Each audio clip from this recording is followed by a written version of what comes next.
Guys, welcome to my new blog. আজকে তোমাদের সাথে শেয়ার করবো ঘরের কিছু মশলা করছি আমি, সেটাই দেখো। কড়াই বসিয়ে দিয়েছি।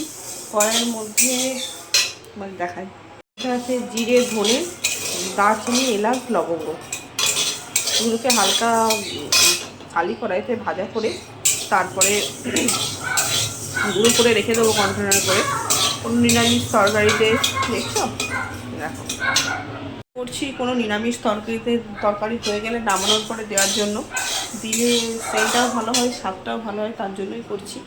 আর একটা করবো মাছের ঝোল, মাংসের জন্য, বিশেষ করে মাংসের জন্য। সেটা হচ্ছে তোমাদের দেখায়, দেখো দারচিনি, লবঙ্গ আছে, এলাচ আছে, জয়িত্রী আছে, জায়ফল আছে। জয়ফলটা একটু ভেঙে নেবো, নিয়ে শুকনো কড়াইতে একটুখানি, আমি অল্পই করি, মানে বেশি দিন আমার তো খুব একটা মশলা লাগে না, অল্প করি, কারণ আমার এক মাস না গেলেও 15-20 দিন চলে যায় এইটা থাকে, কারণ নিরামিষে আমি এই মশলাটা ব্যবহার করি।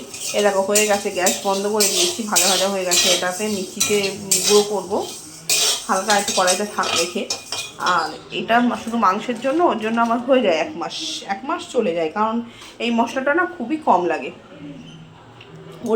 এই মশলাটা নামিয়ে তখন এই মশলাটা দেবো কড়াইতে, দিয়ে একসঙ্গে করছি। যখন সব একবারেই সব নিয়ে বসেছি করার জন্য, দোকান থেকে গুঁড়ো মশলা কিনে দেওয়ার থেকে না ঘরে বসে দেওয়া, একদম সামান্য পরিমাণ দিলেই গরম মশলার সেন্টটাও সুন্দর বেরোবে, খরচাটাও খুব কম হবে। কারণ সবার তো সম্ভব না বেশি বেশি করে মশলা কিনে ব্যবহার করা, ওর জন্য একবারে এখানে 50 টাকা 60 টাকার মশলা কিনলে আমার সারা মাস চলে যাচ্ছে। কিন্তু তুমি 8 টাকা যে গরম মশলার যে পাউচ প্যাকেটগুলো তুমি কিনলে তোমার 50-60 টাকায় সারা মাস যাবে না। ওর জন্য ঘরে করে নিই, অল্প অল্প অল্প লাগলেও অনেক দিন চলে যায়। ওর জন্য আমি একবারে করে নিই, তোমরাও করে রাখো, ভালো হবে। চলো গুঁড়ো করে নিই, তারপর দেখাচ্ছি। দেখো ভাজা হচ্ছে, দেখো জায়ফলগুলো ভেঙে ভেঙে দিয়েছি, বুঝতে পারছো কি না, ভেঙে দিয়েছি যাতে ভাজাটা ভালো হয় ভিতরটা। আর এইদিকে জিরে ধনে গরম মশলা হালকা একটু দিয়ে, যে ওটা গরম করলাম, ওটা গুঁড়ো করা হয়ে গেছে, দেখেছো। এটাকে একটা কাঁচের কন্টেনারে ঢেলে তারপরে ওটাকে গুঁড়ো করবো। এটা ভাজা ভাজা হয়ে গেছে, গ্যাসটা নিভিয়ে দিলাম। খুব সুন্দর একটা সেন্ট চলে এসছে। সেন্ট আসলে এটাকে গ্যাসটা বন্ধ করে দিতে হবে। এই যে গুঁড়ো করে নিয়েছি গরম মশলাটা, জায়ফল জয়িত্রীর গুঁড়ো করে নিয়েছি। এটা একটা কন্টেনারে ঢেলে রাখবো, আমার 1 মাস চলে যাবে ভালোভাবে চোখ বন্ধ করে। কারণ এটা সামান্য এইটুখানি দিলেই আমার তরকারিতে ভালো সেন্ট আসে।